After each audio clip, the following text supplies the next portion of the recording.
Oh, voy mejor, así me corro. Bueno, ahí ya estamos, damos la bienvenida desde la diplomatura a quienes están siguiendo y bueno, en realidad a quienes se van a ir sumando a medida que avance la transmisión. Quiero agradecer especialmente a quienes hoy están en este conversatorio, a la doctora Graciela Cofré, que es jueza de Villa Gesell, de la provincia de Buenos Aires. Es autora del libro Niñas y Niños en la Justicia, Abuso Sexual en la Infancia.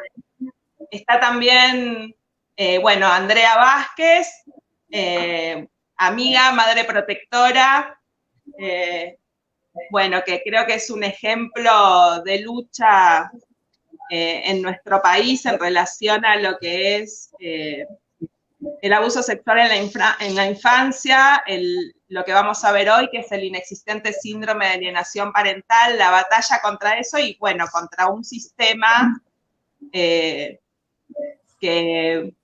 castiga, que oprime y que violenta a niños, niñas y madres protectoras, ¿no? Y también está con nosotros Tommy Vázquez, que es, bueno, te presento acá, además de ser un adolescente militante de derechos humanos, como te presentamos, sos el hijo de Andrea. Acá lo voy a decir. Y bueno, yo quiero poner un poquito en contexto, además de agradecer la participación y que ya voy cediendo la palabra. La verdad es que en Jujuy estamos en una situación muy, muy particular, donde creo que por primera vez en mucho tiempo y como nunca se ha demostrado esta situación que tiene que ver con la responsabilidad estatal en los feminicidios, que es algo que en realidad viene siendo analizado, teorizado hace muchos años y en otros países también. Y esto motiva que estemos en una situación muy particular, donde está clara la emergencia que vivimos en relación a la violencia de género con, bueno, demasiadas muertes en muy poco tiempo y con la última muerte de Alejandra Álvarez el fin de semana, en realidad el viernes a la noche, pero con 2 tentativas más de femicidio en estos días, por lo tanto, estamos, digamos, en una situación de escalada que no, bueno, que estamos pulseando, digamos, para que podamos frenarla y poder lograr las medidas que garanticen la vida de las mujeres, nuestra vida y una vida a la vez libre de violencias.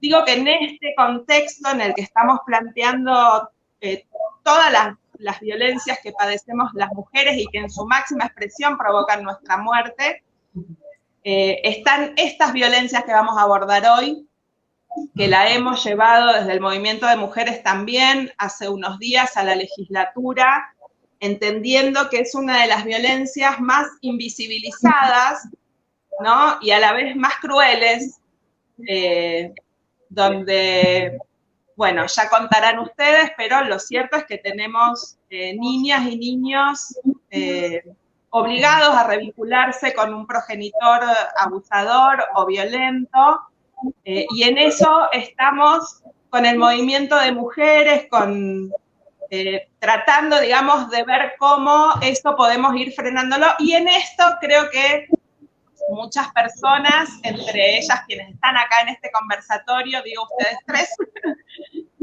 han tenido un rol muy importante en poder, entiendo yo, visibilizar y ver cómo logramos, frenar las violencias, ¿no? Tratando de resguardar a niñas y niños de situaciones de mucha crueldad. Y no sigo hablando porque si no voy a seguir, así que mejor voy a ceder la palabra y en todo caso me sumaré después en las preguntas. Así que, Andrea, te cedo la palabra para que puedas, bueno, contar lo que vos tenés ganas de contar hoy en este momento, que al fin logramos que estés en Jujuy, aunque sea en forma virtual. Bueno, muchas gracias y buenas tardes, Jujuy. queridas y queridos por mí, porque, bueno, la verdad que me siento en casa.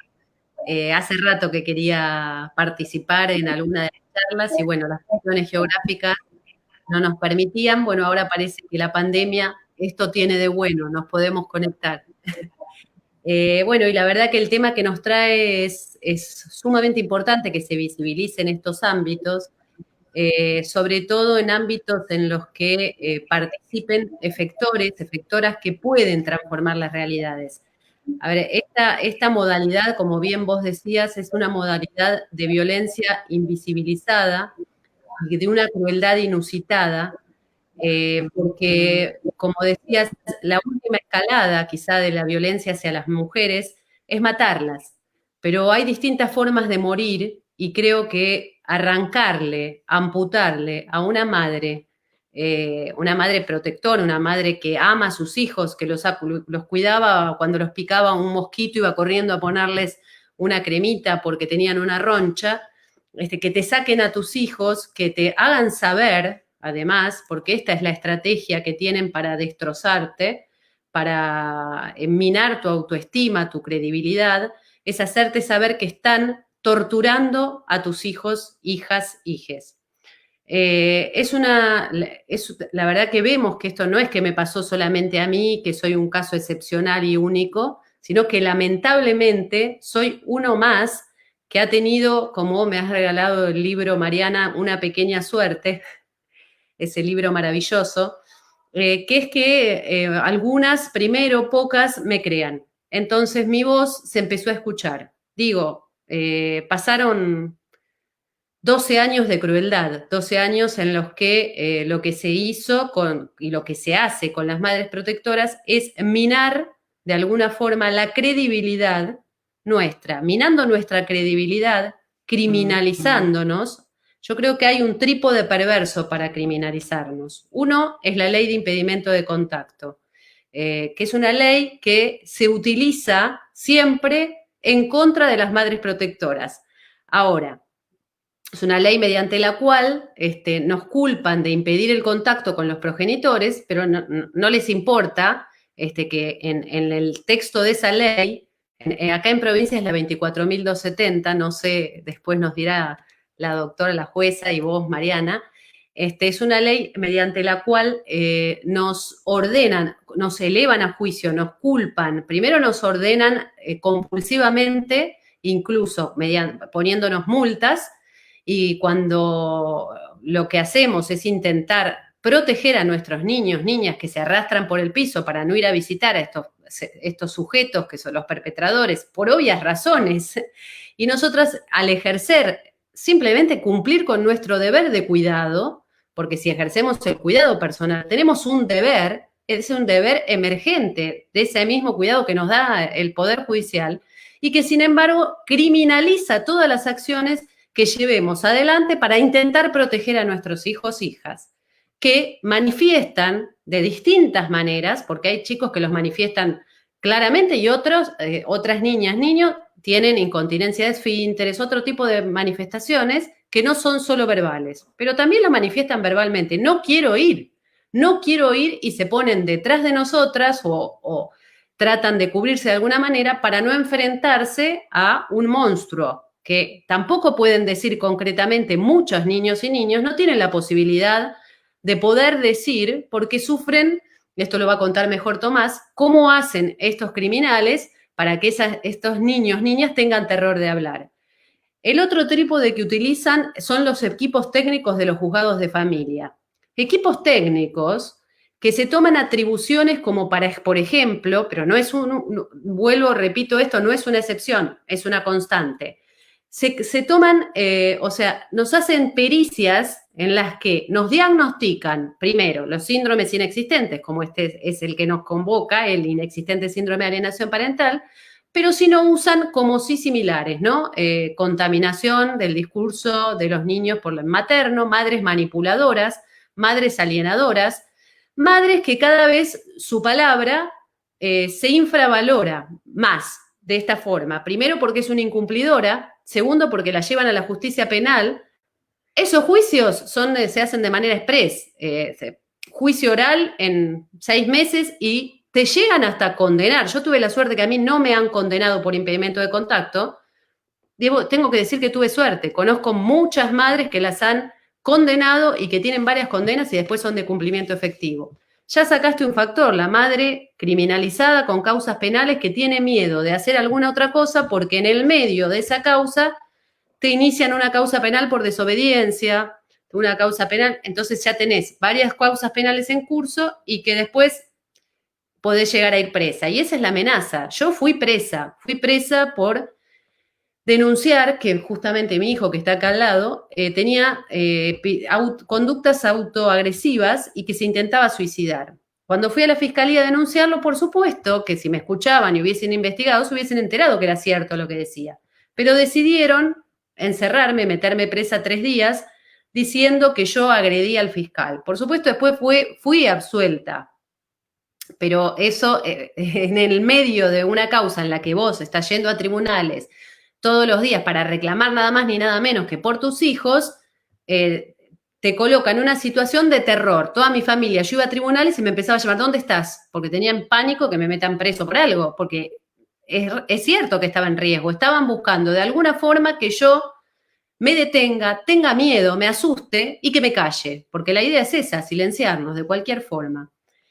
Y la otra, entiendo, estos equipos técnicos, que además, ya lo ha dicho, y esto lo puede decir mucho mejor, reitero otra vez, tenemos a una jueza, organismos internacionales en donde dice que los dictámenes periciales se tienen que basar en técnicas científicamente avaladas. No se pueden hacer pericias por teléfono. Yo tengo una pericia hecha en su momento por teléfono por una perito auxiliar, que era una perito ad hoc del tribunal, que en ese entonces era de instancia única, entonces no había doble revisión de los procesos, y nadie controla qué tipo de pericias, y las pericias siempre se hacen sobre las madres, no se hacen pericias, o sea, sobre las sospechosas somos nosotras, ¿no? Esto es lo que hablamos siempre de la inversión de la carga de la prueba.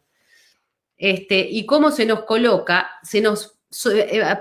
pasamos a ser de madres protectoras a madres sospechosas, sospechadas y que no somos idóneas para ejercer el cuidado.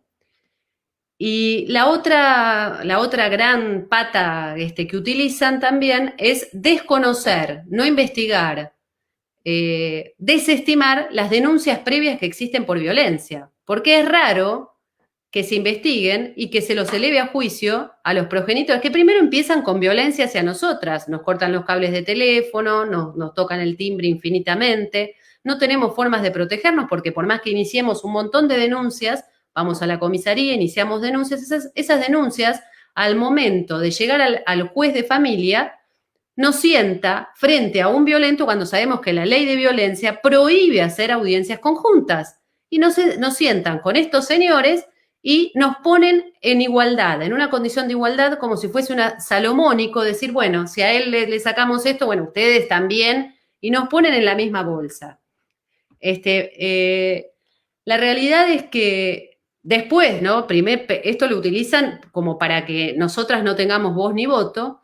Después, mediante medidas cautelares, las medidas cautelares sabemos que supuestamente deberían durar un tiempo, 3 meses, pero en muchos casos utilizan esas medidas cautelares en las que no tenemos conocimiento porque son medidas cautelares y supuestamente tienen que ser este cambio, esta separación abrupta de niños de sus familias protectoras, debiera ser basada en conductas, en riesgos reales, y claramente lo dice la Corte Interamericana. Para cambiar la custodia, la reversión y entregar ese cuidado unilateral a progenitores, y en este caso no se entienden, en ningún momento los evalúan para saber si son peligrosos o no, nos culpan a nosotras, digamos, de manipularlos y con eso justifican que somos peligrosas para nuestros hijos. Ahora, ¿dónde está la conducta dañosa real? ¿Dónde está el hecho que se haya probado como para decir que no somos idóneas para ejercer el cuidado? O sea que culpándonos de alienarnos y que nuestra palabra metida en sus cabezas va a ser tal daño como para equipararlo a lo que es un abuso sexual. Ahora, cuando esos niños mediante medidas cautelares son entregados a los progenitores, en ese caso no se tiene en cuenta, ni se evalúa, ni se averigua qué es lo que hace ese progenitor con esos chicos. A esos chicos que los dejan solos en la casa, que los drogan, los medicalizan para que no hablen, no los cuidan, y las denuncias nosotros cuando ya estamos del otro lado, digo, ya no podemos verlos, nos ponen perimetrales también sin vencimiento a familiares, amigos, allegados, y a los niños les hacen saber, las niñas, que no van a tener chances de ser escuchados y empiezan a desconfiar de todos los adultos que los rodean porque saben que esos adultos son amigos de los progenitores, porque si no, no los dejan vernos, a nosotras no nos dejan acercar mediante prohibiciones, mediante medidas que son absolutamente contrarias a al plexo normativo que tenemos, que es maravilloso si se usara correctamente.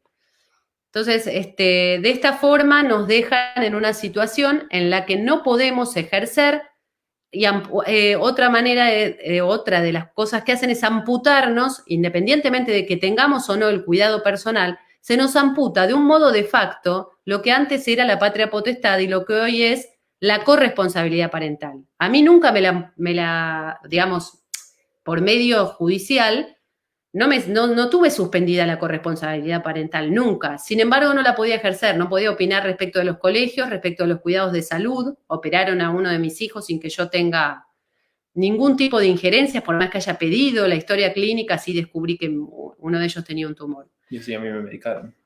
Bueno, a él lo medicaban y yo había pedido que por favor no le suministren ningún tipo de medicación sin antes consultarme y que me permitan a mí hacer una consulta. Bueno, eso tampoco lo hacen y es una forma de desaparecernos de la vida de ellos y ellos de perder toda posibilidad de cuidado. Es decir, no tienen adultos protectores que los escuchen.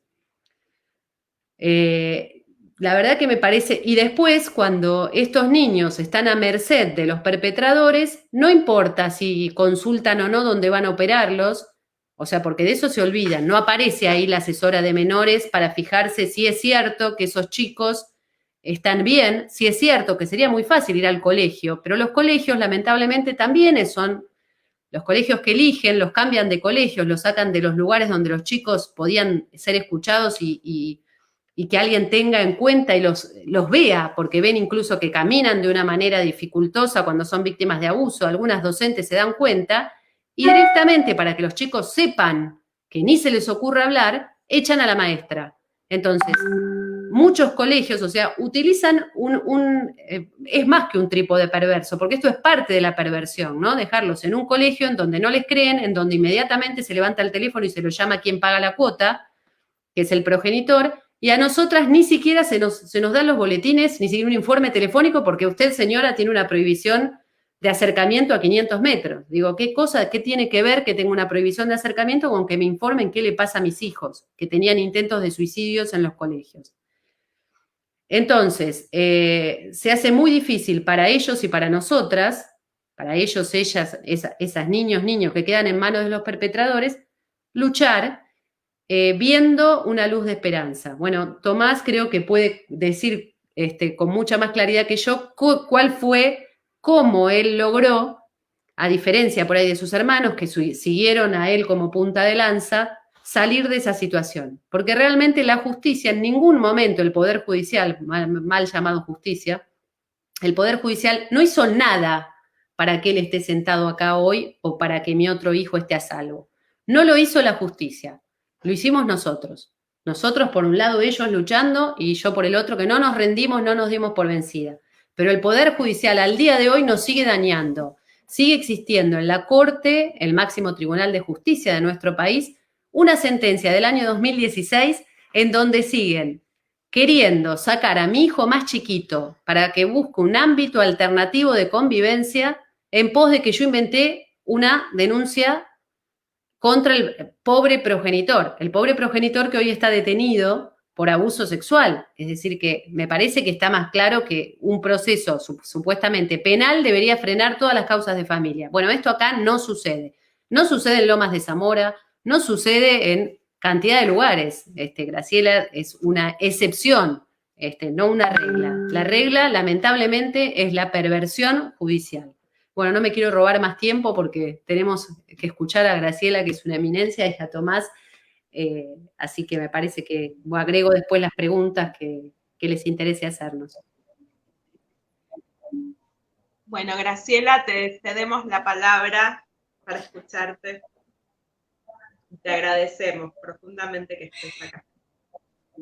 Bueno, no, gracias por la invitación. En realidad toda esta cuestión de lo que se ha develado que son los abusos sexuales a los niños y niñas dentro del entorno familiar, y especialmente el tema del incesto paterno, es en realidad ha sido develado en todo el mundo. El problema es en todo el mundo, en todos los países.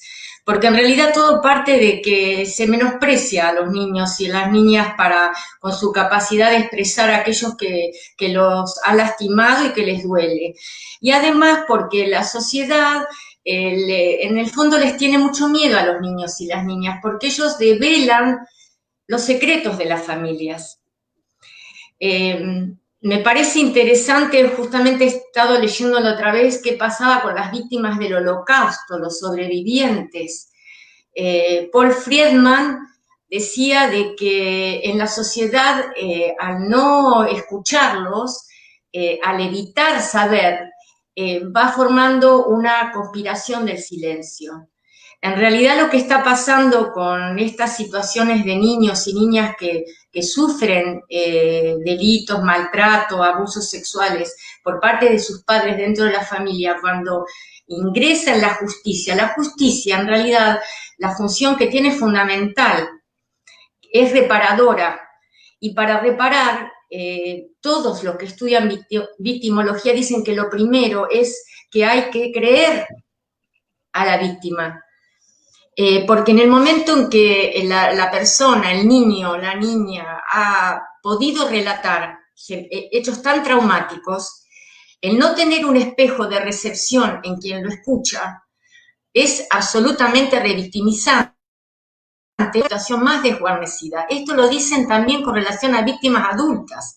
Así que pensemos en el efecto que puede tener en una criatura que puede llegar a contar.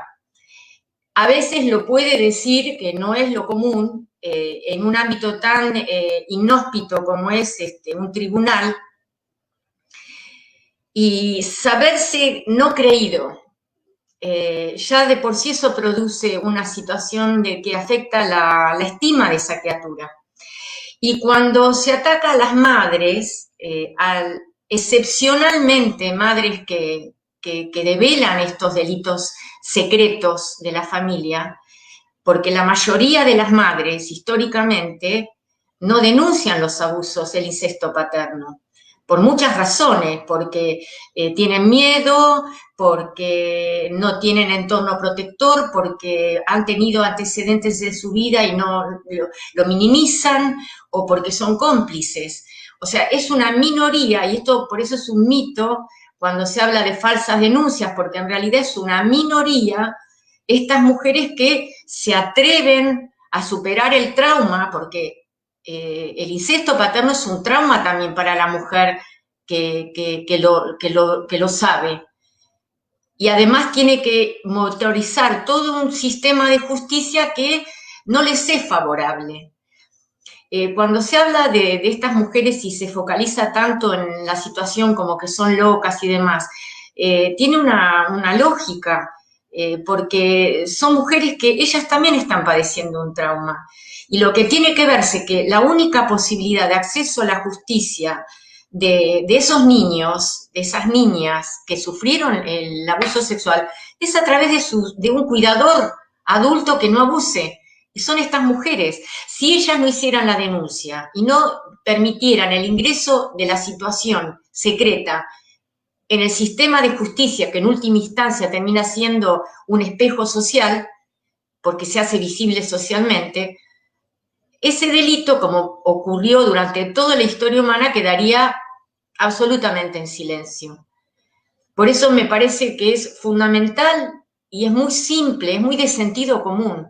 Hay que creer los relatos de los niños, y además yo creo que el sistema de justicia, el desafío es hacer efectivo todas las normas internacionales que protegen a los niños. La Convención sobre los Derechos del Niño fue creada seguramente con loables intenciones, y sus artículos no son estamentos aislados, cuando muchas veces se usa el principio del interés superior del niño como si fuera un compartimento cerrado. Y en realidad, cuando uno lee las observaciones generales del Comité de Derechos del Niño que analizan los artículos de la Convención, se ve que hay una integración de principios. Interés superior del niño está relacionado con opinión del niño, está relacionado con dignidad del niño, el respeto a la dignidad. Cuando nosotros no le creemos a ese niño que relata o que no quiere ver al padre, por ejemplo, y lo avasallamos como jueces y juezas, nosotros estamos afectando su dignidad humana. Hacemos con un niño o una niña lo que no nos atreveríamos a hacer con un adulto. Nosotros no podríamos forzar a una mujer a revincularse con su violador, por ejemplo. Lo que pasa es que hay aunque no se diga todavía en el derecho, hay todavía un concepto discriminatorio de los niños y las niñas. Todavía inclusive uno sigue viendo que se habla de menores. Los mayores supuestamente somos los adultos. Y lo paradójico es que se sospecha de los niños, se los menosprecia como que son fácilmente manipulables, no se les da tiempo, no hay tiempo en la justicia para decir por qué ese niño, esa niña no quiere ver al padre, por qué hay que forzarlo. Y ahí también yo creo que hay una responsabilidad ética de los profesionales de la psicología, de los peritos forenses, que muchas veces por miedo, porque defender y validar los abusos implica situaciones de mucho coraje, porque las presiones se dan inmediatamente, más cuando el denunciado es un hombre de poder. Y porque además la sociedad tiene una tendencia a creer que los incestos, el incesto paterno, el abuso de niños es una excepción, y no se da cuenta que lamentablemente no son excepciones, y que si no se quiebra y no se resuelve la credibilidad de las víctimas, que son esos niños y las madres protectoras, este tema de los abusos a niños no se va a cortar, va a seguir en generaciones.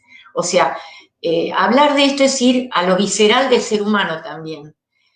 Y me parece también en esta jornada lo que valoro mucho, que quien participa es un muchacho joven que con más autoridad que quizás nosotras pueda hablar de lo que él pudo haber vivido como niño. Y me pareció muy importante, hace muchos años leí, hay un victimólogo que es Dusic, que hablaba de que en la Biblia hablamos de Caín y Abel, y se habla de la marca de Caín. Y él decía que teníamos que revalorizar la marca de Abel, el hermano que fue muerto, la víctima, el sobreviviente que sobrelleva todo el dolor del delito que solamente él sabe, pero se vuelve más sabio, y a su vez con su actitud de salir, porque todos coinciden en que el hablar de lo que se padeció es el primer paso. Eso lo vemos desde libros especializados en abuso sexual, películas que hablan sobre situaciones donde hubo víctimas de delitos sexuales. El hablar es fundamental y es sanador.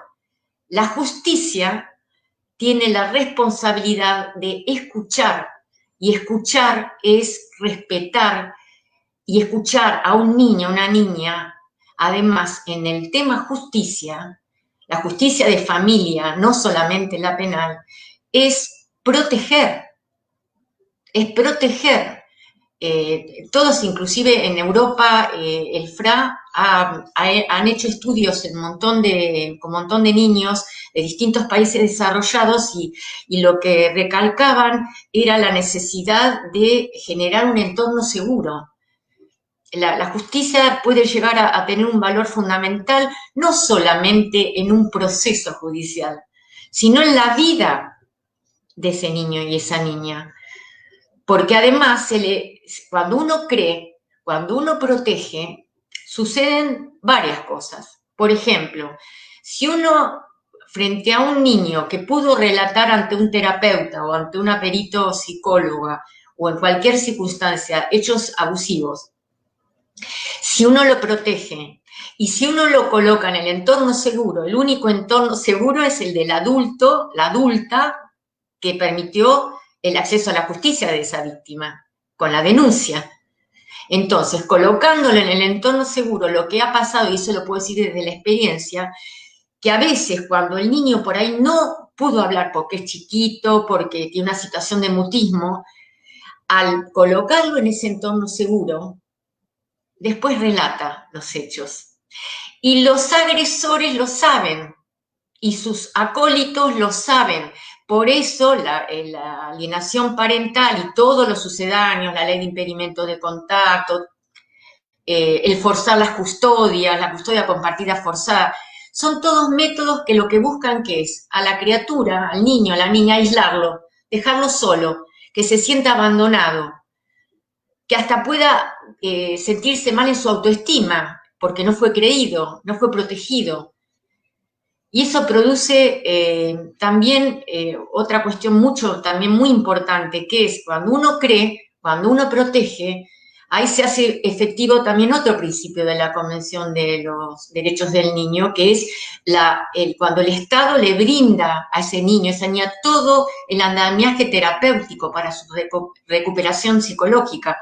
Cuando uno no cree, cuando uno lo aísla de su única figura protectora, cuando uno avasalla el rechazo de un niño a ver al padre, sin dar tiempo a ver por qué, entonces uno tampoco le está permitiendo la posibilidad de toda una ayuda terapéutica. Y lo que yo también veía que muchas veces pasa con los peritos psicólogos y los peritos forenses, que tienen miedo de validar los abusos.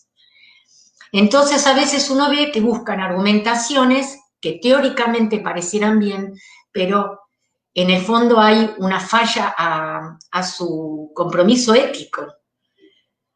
Cuando se habla, por ejemplo, de las víctimas del Holocausto, que al principio, y eso hay una formadora de un proyecto de todos los sobrevivientes del Holocausto, que es Yael Danieli, que decía que es tan traumático escuchar este tipo de situaciones que a veces los profesionales es como que lo supera y prefieren no ir a fondo. Y a veces pasa, cuando emergen que ven que hay elementos de que esa criatura está contando con sus palabras o con dibujos, las situaciones traumáticas que no entiende, y a veces prefieren mirar al costado o no jugarse. Y yo creo que los adultos, cada uno en su rol, no nos jugamos por estos niños y estas niñas, el problema no es solamente coyuntural, sino que nosotros estamos haciendo que esto quede, como dije antes, como un problema generacional. Los abusos sexuales van a seguir, a niños y a niñas van a seguir siendo impunes. Y la justicia, seremos cómplices. Bueno, nada más por ahora.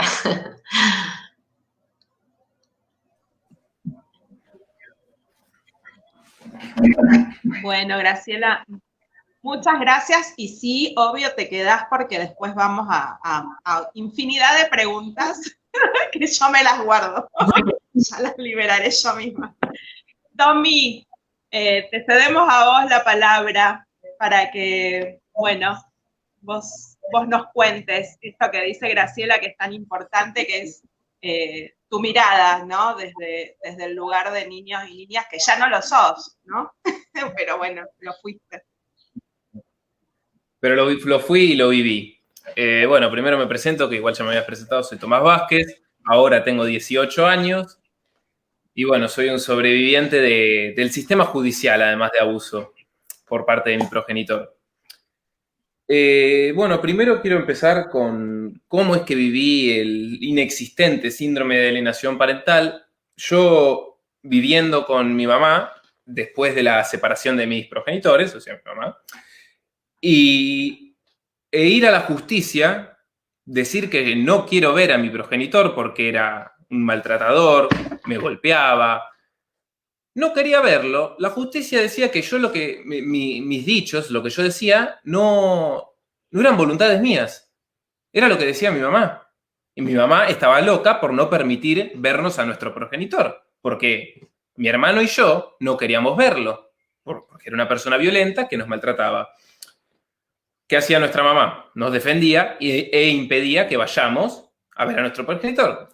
Y de esta forma, mediante el impedimento de contacto, fue de la manera que a mí y a mis 2 hermanos nos sacaron de mi casa, con esa justificación, con el impedimento de contacto, diciendo que lo que yo decía, que no quería ver a mi progenitor porque era un abusador, a mí me golpeaba, me maltrataba, me decía que no eran dichos míos, que yo no era voluntad mía, que el discurso estaba contaminado por mi madre, por un discurso muy adultocéntrico, no me acuerdo ahora del término que utilizaban, pero era un discurso contaminado, era lo que decían.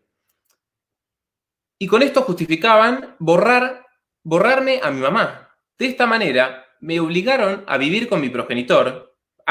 Primero estaban las revinculaciones forzadas. Primero era o verlo, porque no tenía otra opción.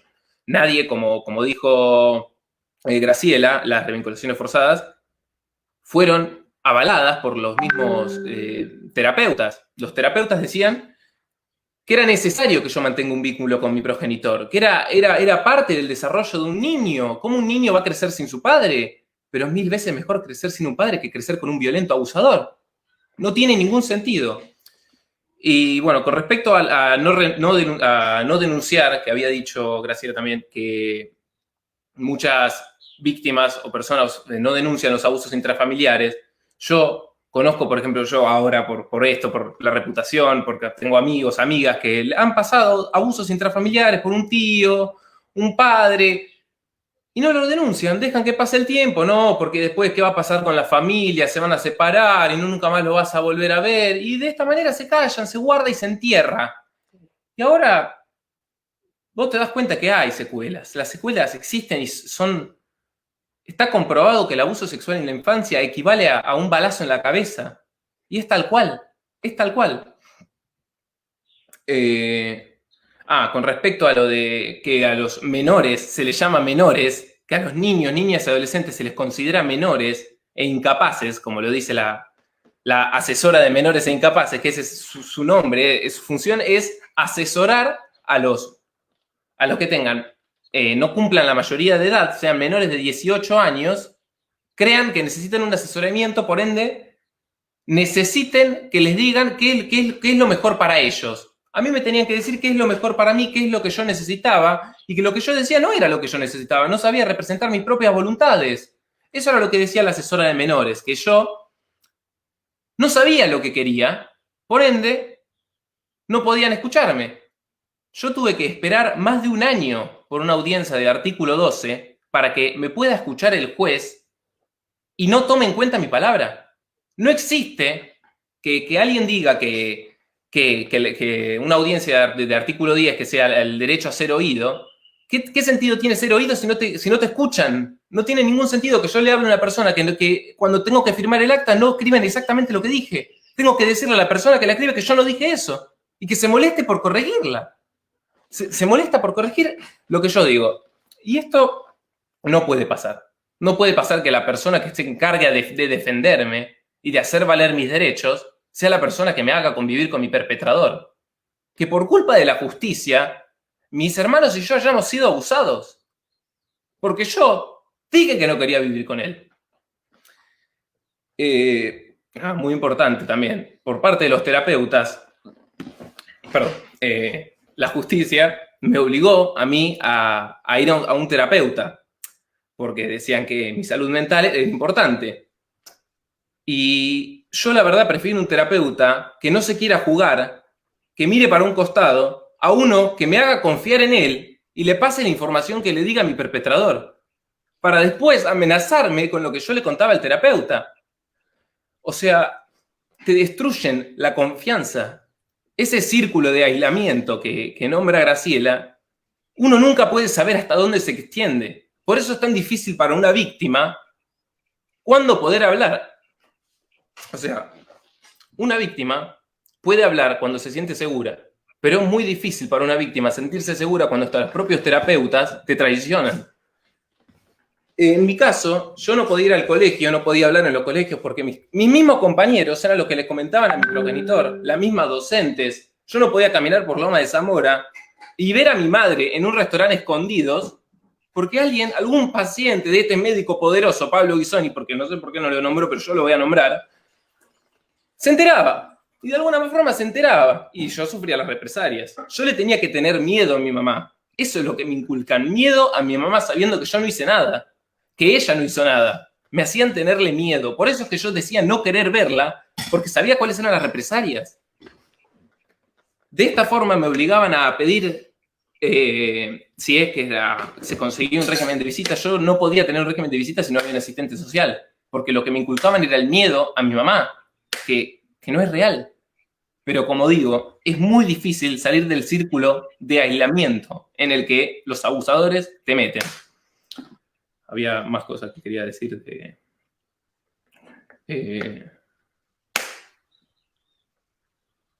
bueno, no, era eso.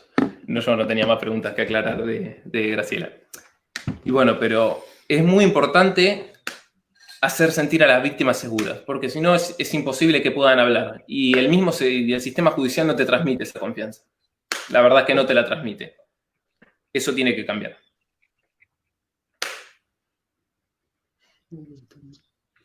No, estoy bien. Bueno. Tommy, muchísimas gracias.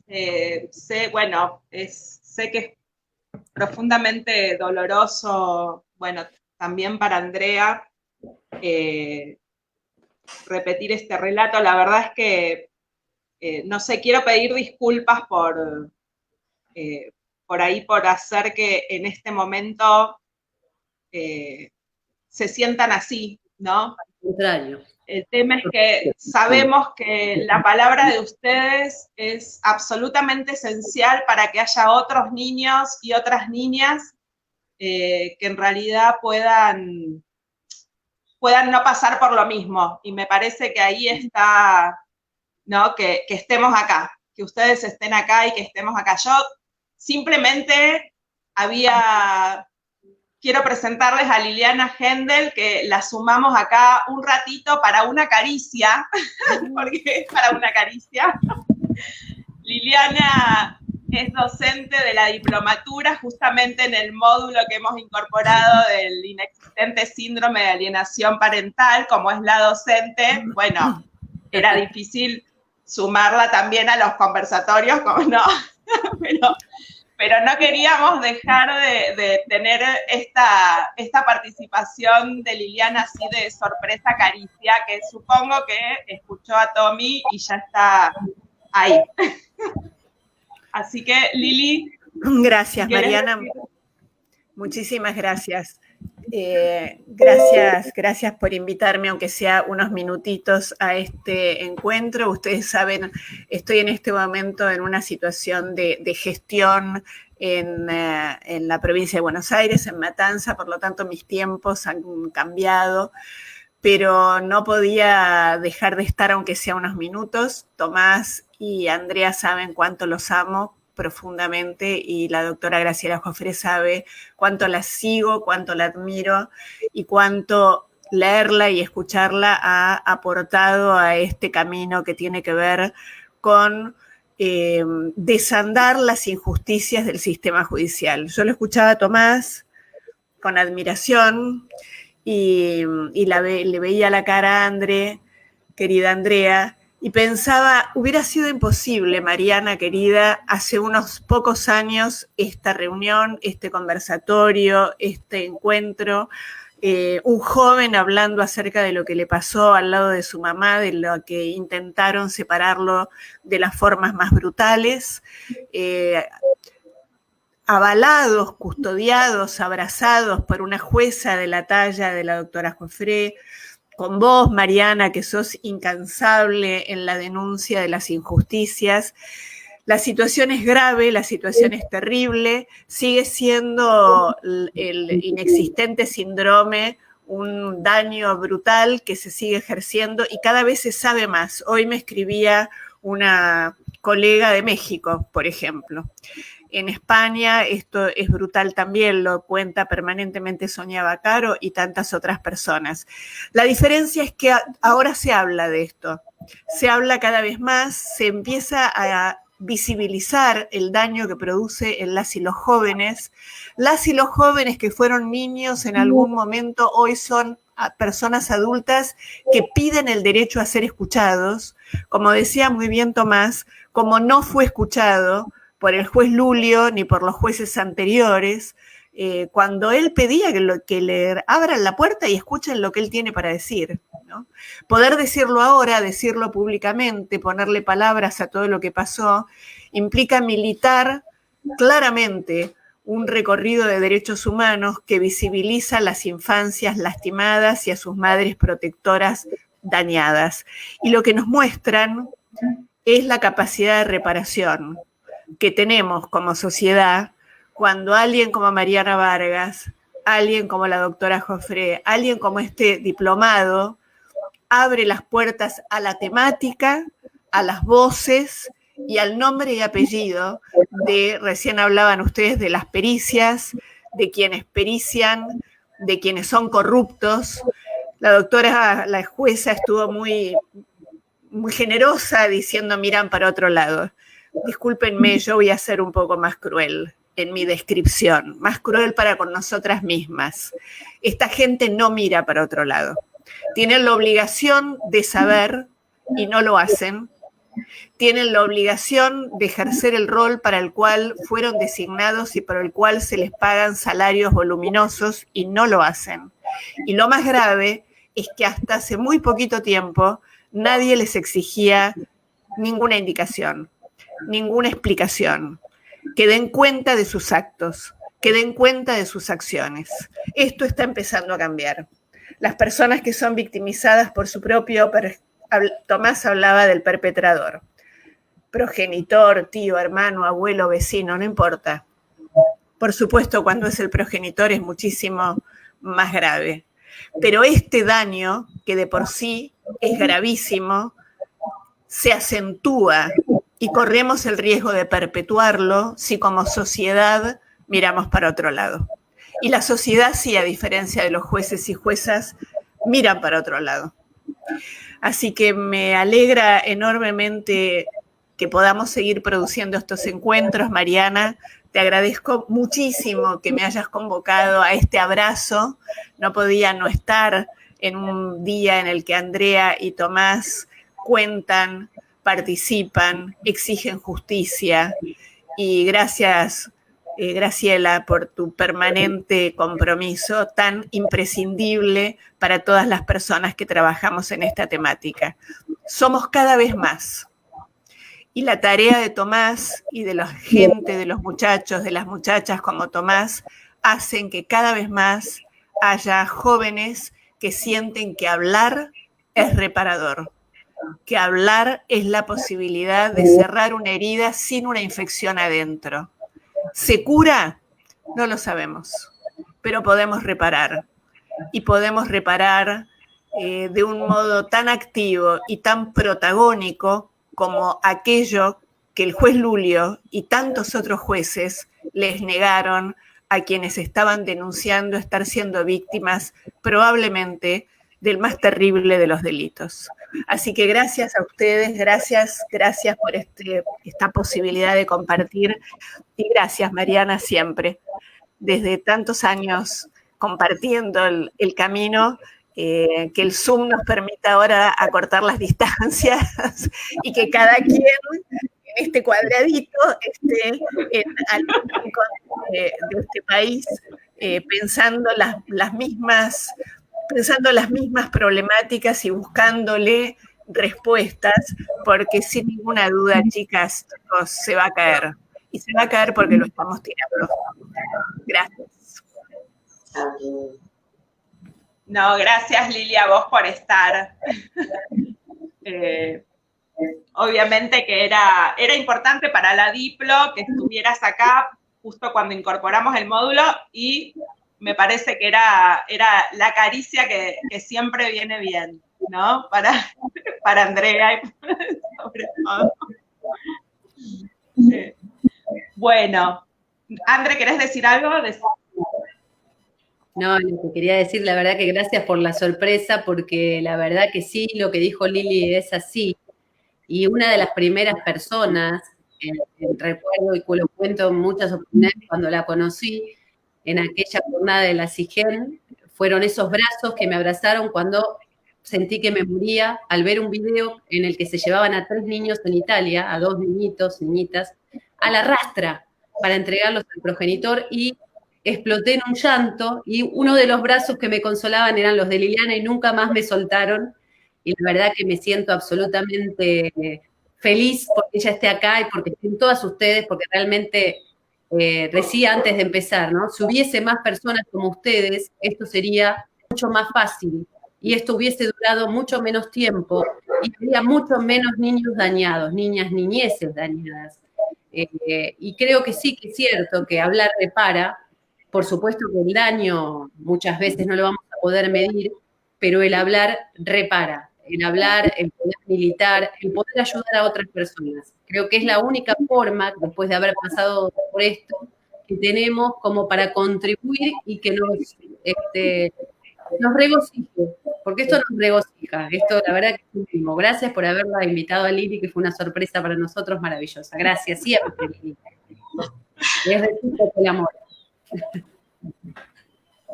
Bueno, no sé si les parece que pasemos a las preguntas, que ya tenemos algunas. Lili, sumate, quédate ya y respondemos todo. Responden ustedes, ¿no?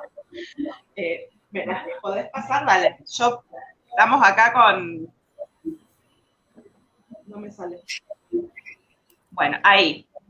¿Cuáles serían las estrategias o métodos de abordaje de las contradicciones cuando hay discursos contradictorios entre madres, padres y niños? Ejemplo, padre acusando a la madre de ejercer violencia y niño repitiendo por imposición e incluso desmintiendo.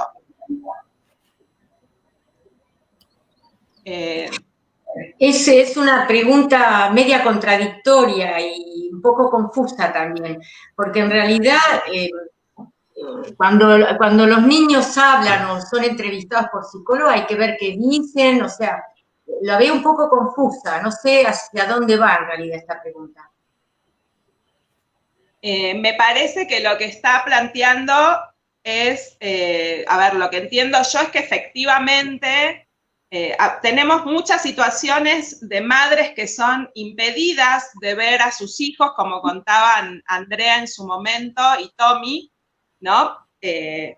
Por estos planteos, digamos, relacionados a, para mí en general, amenazas que hace el violento sobre los niños, ¿no? O temor que inoculan. Digo, me parece que va en ese sentido, o sea, ¿qué estrategias o métodos encontramos frente a estas situaciones que efectivamente se repiten? Es el año, ¿no? Los años que no vio Andrea a sus hijos, sí, por ejemplo. Con respecto a eso. Como dije, hasta que no se pueda la víctima liberar, hasta que no pueda estar en un lugar de confianza en donde sepa que puede hablar con voluntad y que va a ser resguardada y que no va a tener que sufrir las consecuencias de haber dicho lo que dijo, va a poder hablar. Y el sistema de justicia no ofrece esas garantías. No las ofrece, por ende es imposible que una víctima que convive con su abusador o perpetrador diga la verdad. No hay posibilidad alguna, porque sabe que va a tener que sufrir las consecuencias. Y eso es lo que yo creo que la respuesta, porque, a ver, es lo que yo decía que mi mamá me llenaba la cabeza. Yo decía que mi mamá me llenaba la cabeza cuando... Nada que ver, a mí me obligaron a hacer renunciar a mi abogada porque me creyó. Fue la persona que me creyó de parte de los abogados del niño. De eso quería decirlo también, que los abogados del niño es una figura muy importante que deben ser capacitados, porque es muy importante para a mí, junto con mi mamá, que luchó todo el tiempo desde el momento que nos sacaron, nunca paró. Mi abogada fue la que conseguimos el régimen de visitas y de esta forma yo logré estar acá donde estoy, junto con mi abogada y con mi mamá, que fueron las personas que me creyeron, si no yo no estaría acá. Así que mi abogada fue la única persona con la que yo le pude decir la verdad, porque me supo demostrar esa confianza, me supo brindar la confianza que yo necesitaba para decirle, para hablarle, para contarle la verdad y que me defienda, porque fue lo que hizo. Así que supongo que esos son los recursos, tener una abogada que no se venda, que no oculte pruebas, que no oculte dibujos, como Silvina Gantione, que bueno, no sé si puedo decirlo de... Sí, puedo decirlo. Sí, un dibujo que hizo. Ya lo dijiste. Un dibujo que había hecho mi hijo más chiquito en una de las primeras veces que la ve. Qué inteligencia la de los chicos, porque yo no los veía a mis hijos, pero le dibujó un avión que tenía genitales, el avión decorado con genitales masculinos y traseros. Y la abogada lo guardó y lo tiró. No era una casita, un perrito, un arbolito, era un avión decorado con eso. Me parece que él probó a ver qué hace esta con eso. Un nene de 5 años, porque yo lo vi a los 7. O sea que 2 años antes ella podía haberlo ayudado. Pero fue una cobarde. Porque yo coincido con Liliana, esto es incumplir con un deber. Si no tenés la fortaleza, la valentía para hacer lo que tenés que hacer desde la ética profesional como abogada, como psicóloga, como jueza, y bueno, dedicate a otra cosa. Lamentablemente yo tampoco voy a ser implacable con eso, no lo puedo disculpar, porque en el medio esos niños sufren tortura todos los días, cada día de sus vidas. Yo en relación a la pregunta, que acuerdo con Graciela, es un poco confusa. Te agradezco, Mariana, tu intento de clarificación. Tal vez Claudia después quiera aclararlo un poco más. Pero hace mucho tiempo que yo sostengo que aún a riesgo de equivocarse, hay que creerle a las madres. Que el mito de las denuncias falsas es eso, es un mito alimentado intencionalmente por discursos muy patriarcales, muy misóginos, y entonces vamos a correr el riesgo de creerle a las madres y a las niñas. Pero ¿existe la posibilidad de que alguna vez alguien mienta? Sí, claro, obvio. Por supuesto que sí, pero también existen una cantidad de recursos, lo decía recién Tomás, lo decía Andrea hablando de aquel dibujo, lo sabemos quienes a lo largo de los años hemos escuchado relatos y hemos visto dibujos o hemos escuchado las pesadillas que transmiten las criaturas cuando están en una situación así, que nos pueden ir llevando a la convicción de que allí hay una verdad o no. Parto del principio absoluto de que frente a una situación de denuncia de cualquier tipo, le creo a la mujer y, por supuesto, le creo a las niñas. El patriarcado nos habla de varones violentos y de cadáveres de mujeres. Esto, además, en tiempos muy particulares para Jujuy, querida Mariana, ¿no? Quiero además expresar mi solidaridad y mi abrazo para con la Puebla jujeña, que camina las calles y muestra su dignidad.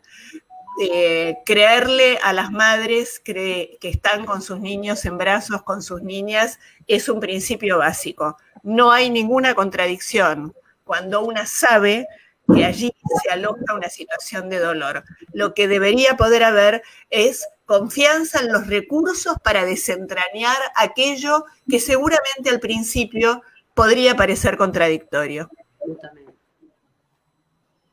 No sé, Graciela, si querés. Bueno, yo creo que el centro neurálgico son los niños y las niñas. Y que la expresión de los niños y las niñas, y también lo dice la Convención de los Derechos del Niño y las observaciones generales, no es solamente la palabra, si lo relata, son los dibujos, son los gestos, y a veces inclusive uno dentro de un proceso judicial, el juez, la jueza, uno puede observar un montón de situaciones que ponen en evidencia qué es lo que siente esa criatura. Por ahí, mirando un poquito, de acuerdo a lo que dijiste vos, Mariano, en la pregunta, en un caso así, donde por ahí el niño no quiere ver a la madre o al padre, bueno, ahí es la responsabilidad de los profesionales de la psicología, que realmente, si no avanzan en cada vez a centrarse más en la interpretación de qué es lo que los niños sienten, y no es solamente por la palabra, por los dibujos, los juegos, entonces en realidad están faltando a su principio y a su obligación ética, y además están lamentablemente demostrando una incapacidad profesional, porque los jueces, las juezas, nosotros podemos escuchar a un niño o una niña, pero no estamos capacitados para entender por ahí todo su idioma, y a veces, la mayoría de las veces, en las audiencias donde se dice que debemos escuchar a los niños y las niñas, muchas veces los chicos no nos hablan, porque además es lógico, tienen miedo, nosotros no estamos preparados. O sea, también creo que en esto hay que hacer una interpretación más integral de estas situaciones, ¿no? Porque si no, caemos también en una cuestión medio hipócrita. Creemos que porque lo vamos a citar en una audiencia, un niño, una niña, y no habló, a mí me ha pasado hace muchos años, un nene que sufría abusos de su padre, que cuando estuvo en la audiencia no dijo una palabra. Y ese caso concreto, ese nene cuando, por la actitud mía que era de resguardarlo, estuvo con la madre durante un tiempo, después de 12 entrevistas con la terapeuta, el nene ese relató los hechos de abuso, que la madre venía sosteniendo y denunciando. Porque el tema del entorno seguro que es un poco también, cuando Tomás decía que se sentía abandonado, aislado, toda esta ideología del SAP, lo que busca justamente es eso, aislarlos, dejarlos con una situación de abandono, que se retracten si pudieron hablar, pensar ellos que no tienen puerta de salida, porque en realidad es toda la intencionalidad que tiene la sociedad de que todo esto siga secreto y que siga impune. Y con relación a lo que decía entonces la pregunta, lo que diría para responderle a Claudia, de acuerdo a lo que ustedes aclararon, que sería fundamental en ese caso, primero, como dije al principio, tiempo para el niño. A ver, ¿por qué ese niño dice lo que dice? Porque supuestamente que no quiere ver a la madre. Bueno, a través de los profesionales, hacer un análisis de la situación de todo el entorno, si la madre sufre violencia, si hay denuncias de violencia, si hay denuncias de abuso, o sea, todo eso hay que contemplarlo. Pero nunca, mi postura es nunca por la fuerza con un niño y una niña, nunca por la fuerza. Porque si lo queremos ayudar podemos hacer algo en contra, es traumático. Dale. Yo igual hago una pregunta antes de leer, bueno, ahí me aparece. Hace unos días mi hija víctima de abuso intrafamiliar recibió la notificación del sistema judicial para la pericia psicológica. Al leerla me dijo, ¿por qué menor? Y no niña o adolescente. ¿Por qué abuso simple? ¿Para quién es simple lo que a mí me pasó? Las palabras, los tratos del sistema judicial revictimizan, confunden y lastiman a quienes hoy se animaron a hablar. Bueno, es una opinión, no una pregunta. No sé si alguien quiere decir algo al respecto o... Yo tengo una pregunta para Graciela. La verdad, bueno, trabajo en algunas situaciones donde la verdad es que me sorprendo, no dejo de sorprenderme cuando veo el nivel de invisibilización que hay, ¿no?, de parte de los tribunales de familia, de lo que es la violencia machista como antecedentes de una nueva situación, ¿no?, que podemos tener, que es esto, bueno, de un régimen comunicacional, etcétera. Pero, digamos, ¿cómo podemos hacer, ¿no?, para que esto pueda verse? O sea, es como que hay una negación absoluta de esta problemática y es como que la podemos disociar, o la justicia la disocia totalmente. Los antecedentes de violencia machista que están acreditados con denuncias, a veces con un montón, o sea, es una disociación absoluta de esos antecedentes respecto de un régimen comunicacional que hoy se puede plantear, por ejemplo, en un tribunal de familia. Digo, no sé qué hacemos con el Poder Judicial, Graciela. ¿Qué podemos hacer? Lo que pasa es que también ¿Cómo podemos transformar esto? Pero también a mí me parece que hay que visibilizar que a veces las normas también fijan pautas.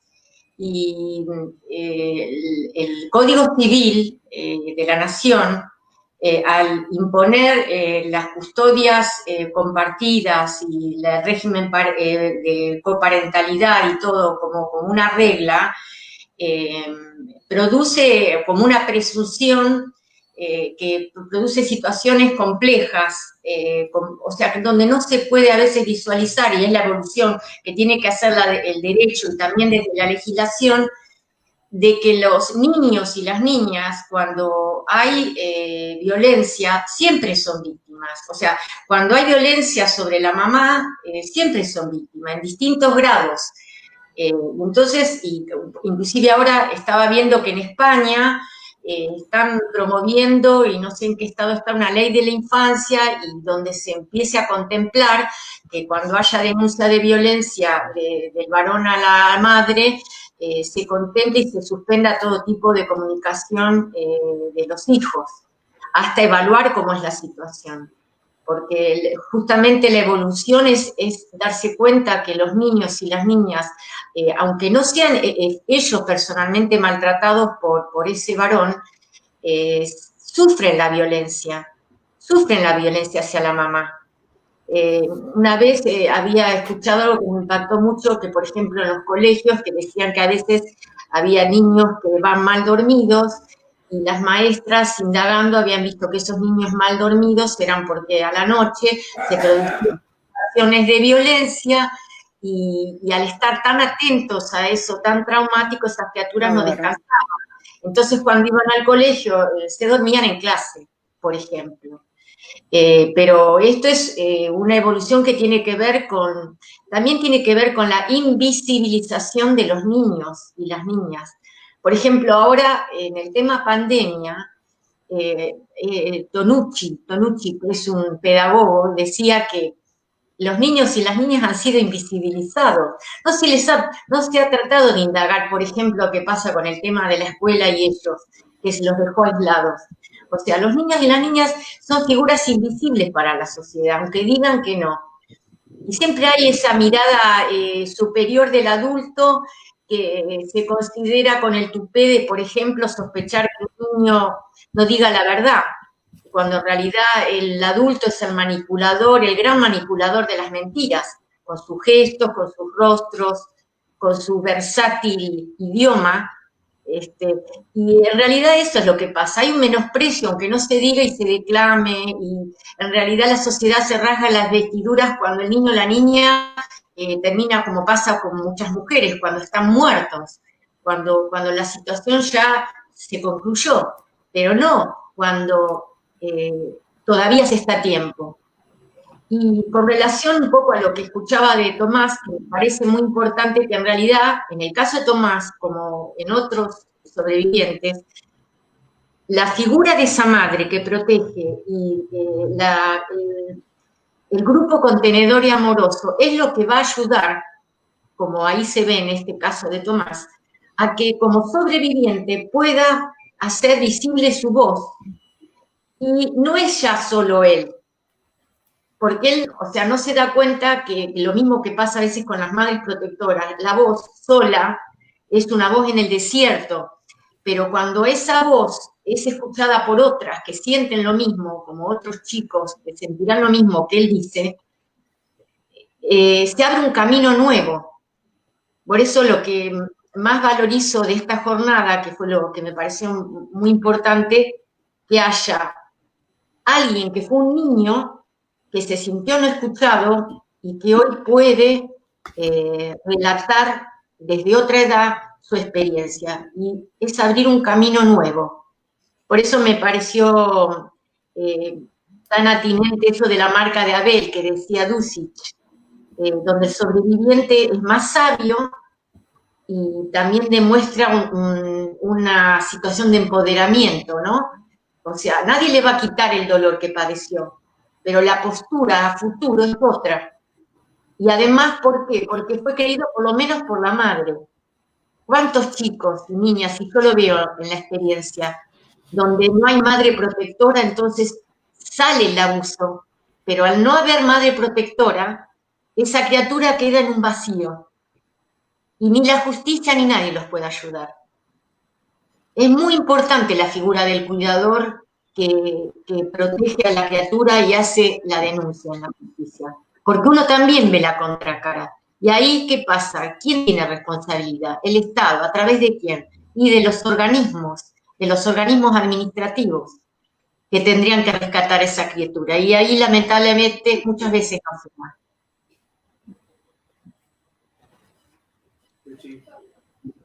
¿Me la pones? Ahí hay una pregunta, estamos ahí. El sistema judicial hoy está apurado para hacer pericias que se postergaron por pandemia. Llaman a mi hija a una pericia de 3 días con un profesional varón que no es el mismo que practicó la cámara Gesell. ¿Existe algún recurso legal por el cual se debe respetar que la pericia sea practicada por la misma profesional, en este caso mujer que escuchó su primer testimonio en cámara Gesell? Ahí, Graciela, me parece que es para vos. Yo no puedo dar asesoramiento jurídico, eso tiene que consultarlo a algún abogado o abogada que esté capacitado en el tema, pero yo no puedo responder eso, asesorar jurídicamente. Ahora, de todos modos, yo no soy abogada, ni lo quiero ser, porque con abogadas como vos no necesitamos, así que, pero sí me parece que es un momento de la historia donde los feminismos, los estudios de género, los avances en relación a al plexo de derechos, debe modificar. Esto también tiene que ver, Mariana, con tu pregunta anterior, ¿no? ¿Cómo hacemos para cambiarlo? La sola voz de una mujer que está diciendo que su hija sufre si tiene que cambiar de profesional en la pericia o que la tenga que escuchar un profesional diferente a quien la escuchó inicialmente en la cámara Gesell, esto debería tener valor de verdad. Y yo creo que debe haber resquicios en las diferentes opciones que permitan escuchar estas voces para que, si las leyes están mal hechas, empiecen a cambiar. Sin duda, cuando la nena dice, ¿para quién es simple este abuso? Para mí que lo viví, no, de simple no tiene nada. Las palabras no son inocentes.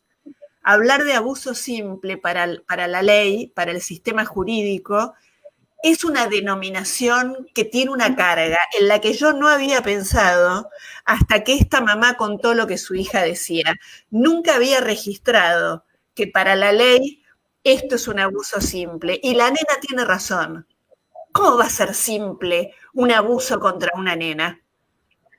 Es maravilloso, pensémoslo. Esto sucede porque estamos juntas y nos estamos escuchando. Y creo en la fuerza de esta energía para que también se escuche esta mamá en la estructura del sistema judicial donde tiene que ir a defender la palabra de su hija. Y va a ser así, se va a escuchar. Se va a escuchar. ¿Hay otra pregunta, Ro? ¿No? Hay comentarios. Bueno, los dejamos los comentarios. No sé si alguna o alguno que está Tommy ahí, quieren plantear algo más. Ya, a ver, sacale, tiene el micrófono. Ahí, Tommy. Sí. Es que somos mayoría mujeres. Somos mayoría mujeres. Sí, yo me gustaría decir que nosotras planteamos, Mariana, desde de los feminismos y en relación a los feminicidios, que se tiene que acabar la impunidad de los violentos y que se tiene que acabar la impunidad de quienes habilitan y garantizan la impunidad de los violentos, que es el sistema patriarcal. Esto lo venimos diciendo desde hace muchos años y creo que hemos logrado mucho.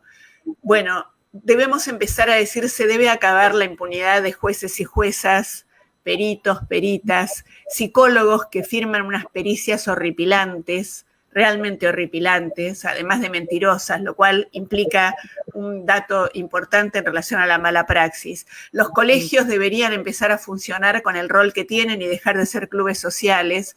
Los colegios de abogadas, de abogados, de psicólogas, de psicólogos, ¿no? Deberían empezar a tener un rol mucho más intensivo y adecuado de auditoría. CENAF debería cumplir con sus obligaciones, las defensorías deberían cumplir con sus obligaciones. Creo que allí hay todo un sistema que está durmiendo una siesta y que hasta ahora no se les tocó suficientemente fuerte la puerta como para que la abran.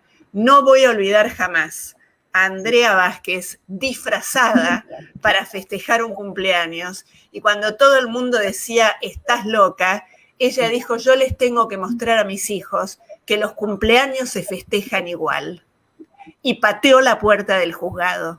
Todavía está pagando las consecuencias de ese hecho, pero para los hijos, para Andrea y para quienes estábamos con ella, marcó el hito de la diferencia entre hacer lo que es políticamente correcto y hacer lo que hay que hacer. Gracias. Gracias. No sé si quieren decir algo para cerrar, Graciela, o Andrea y Tommy, no sé, por orden, como quieran. Bueno, que es una puerta, es un camino escabroso, pero que cada vez se va ensanchando más porque cada vez más son aquellos que lo padecieron, que lo vivieron en carne propia y se ponen a hablar y se interrelacionan entre ellos para hacer más audible la voz. Me parece muy importante. Andre y Tommy. Bueno, la verdad que lo mismo, me parece que estos encuentros, estas charlas, estas disertaciones, estos conversatorios, considero lo mismo que dice Lili, que más gente puede escuchar, otros niños jóvenes, niñas, adolescentes, lo escuchan a Tomás y se sienten identificados, como ha pasado en algún momento que muchísimas madres decían, bueno, si ella lo hizo, yo también voy a poder hacerlo. Es el día de hoy que muchísimas madres dicen, ¿cómo hiciste? ¿Cómo hiciste? Hoy me llamó una mamá para contarme que le pasa prácticamente lo que me pasaba a mí, que no puede ver a sus hijos y que escucha a su hijo por teléfono decir que no quiere verlo. Y yo le dije, no te des por vencida, tu hijo te necesita. Esas palabras no son lo que tu hijo seguramente quiere expresar, pero es lo que tiene que decir para sobrevivir. Empecemos a pensar en eso, y que acá tengo a uno de mis hijos, que es Tomás, que pudo salir, que tuvo una abogada, que tiene cierta estructura que le permitió salir, pero que tengo un hijo de 19 años que no lo logró al día de hoy. Y a veces la gente pregunta esto de, porque si cumple 18, va a tener la posibilidad, como si fuese mágicamente que te cambian un chip en la cabeza, y te dicen, bueno, ahora tenés 18 años, te podés ir. Eso no puede pasar, porque no tuvo el entorno, como dice Tomás y lo señala más de una vez, necesita un entorno de confianza para poder sanarse, para poder sentirse segura, y recién ahí, cuando sabe que no va a sufrir ninguna consecuencia, ni en sus seres queridos, porque lo que defienden son sus seres queridos, recién ahí van a poder hablar. Igual que sucede con las mujeres, las víctimas de trata, mujeres, personas del colectivo LGTB y Q, que les pasan lo mismo. Salen únicamente cuando tienen la posibilidad de ser resguardadas y protegidas. Y lo que dijo Graciela es una gran verdad. La obligación del Estado, la obligación del Poder Judicial, la obligación de todos los integrantes es proteger a las niñeces y a las víctimas de violencia. Esto es una forma de hacerlo saber también, que nadie puede ejercer derechos que no conoce, y de así lo pueden exigir. Gracias, nuevamente. Tommy, ¿querés decir algo? No, simplemente que agradezco la oportunidad de estar acá, así que para poder compartir mis vivencias y que no vuelva a ocurrir. Bueno, yo quiero agradecer a todas y todos. Oh, te voy a incluir igual como varón, Tommy. No, la verdad es que es un lujo poder haber tenido este conversatorio desde la diplomatura. Les agradezco de corazón, les agradezco desde las coordinadoras y las tutoras y quienes somos parte de esta diplomatura. Creo que estas voces han sido muy importantes en todo este tiempo para poder hacer que el tema se empiece a plantear y que empecemos a cambiar un poco el viento, ¿no? Yo simplemente decir, esto lo iba a decir al principio y no, pero lo aclaro ahora, que el tema del ISAP ha sido planteado por Rosa Nassif, que también es docente de la diplomatura, en lo que sería el Consejo Asesor del Ministerio de Mujeres y Diversidad de Nación, y el grupo de trabajo ha considerado que este es un tema para ser incorporado en el Programa Nacional contra las Violencias. Por lo tanto, creo que ese también es un paso muy importante y que aparte hemos colaborado sobre todo con Andrea en el proyecto que se presentó. Pero muchas gracias y esto nos va a quedar grabado, vamos a tratar de que pueda ser compartido por muchos y muchas operadores del Poder Judicial, ¿no? En los equipos interdisciplinarios, entre abogadas y abogados, porque la verdad es que necesitamos estas palabras que puedan cambiar el viento, que puedan cambiar la acción de quienes somos parte, ¿no? Y estamos enroscados, digamos, y enroscadas en estas historias, y que la verdad es que no podemos mirar para otro lado y tenemos que hacer. Es una obligación como parte de la sociedad, desde los feminismos, pero creo que en Jujuy hay toda una comunidad que hoy está luchando por frenar la violencia, es la comunidad y son las mujeres y las jóvenes en forma masiva, pero esto es lo que tenemos que incorporar, creo que lo vamos incorporando y que vamos avanzando. Así que muchísimas gracias de corazón y espero que volvamos a encontrarnos. Un gusto conocerte, Graciela, un placer. Y a ustedes nos vamos a seguir viendo y hablando todo el tiempo. Bueno, muchas gracias. Chao. Saludos. Gracias. Saludos. Saludos. Gracias. ¿Cómo salimos?